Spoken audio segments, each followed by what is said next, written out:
Ross, we are going to see each other in Miami in, it's like a month and a half now. We are relying on you to tell us from your experience about contracts, about how to draft better contracts.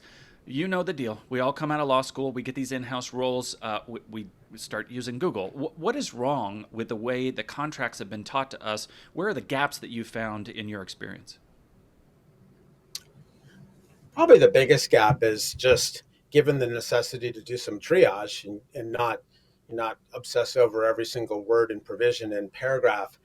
Really knowing, like having some empirical basis to be confident in what generally gets litigated and disputed the most, so that your attention can be drawn to those particular terms or provisions, given that time and energy are short.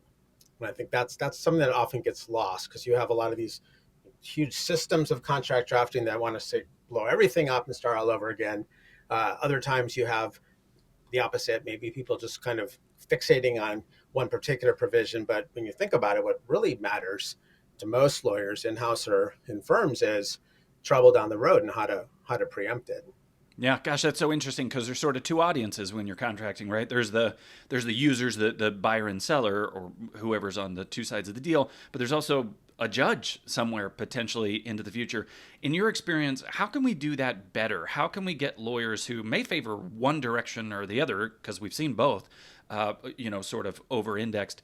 How do you, as we improve this training, and when you're thinking about the kind of teaching you're going to be able to do in Miami, what are you showing people to be cognizant of both audiences at the same time? Yeah, because I mean, the truth is, very few contract provisions are ever litigated to a published opinion. There are many disputes that end up being settled, and many more contracts are read, perhaps, in the next few days and never again, simply so the parties know what they're going to do. But when it comes to that, the thing that keeps people up at night, the chance of a serious dispute or even litigation, the good news is there are ways to very mathematically know what terms are likeliest to cause trouble, and that's what I'm going to focus on Miami. I mean, there's even a volume called Words and Phrases if you want to get really quantitative and count. But I can tell you, like, certain the word material, for example, is litigated a lot.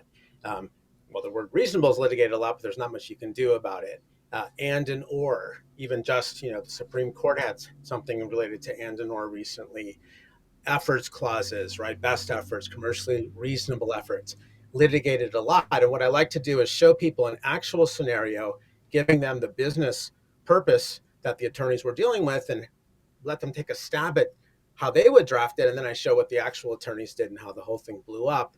And that tends to really resonate with people because it does seem so realistic, right? They're able to see what traps people fall in. And then I want to try to give them some ways to avoid those traps. Perfect. I like that style of training for those of us filling in gaps from our legal education. And I will look forward to hanging out with you in Miami. It's going to be sunny and funny.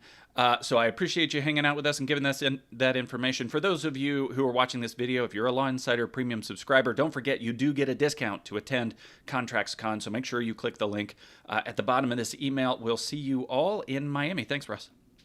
Can't wait. Thanks so much, Mike.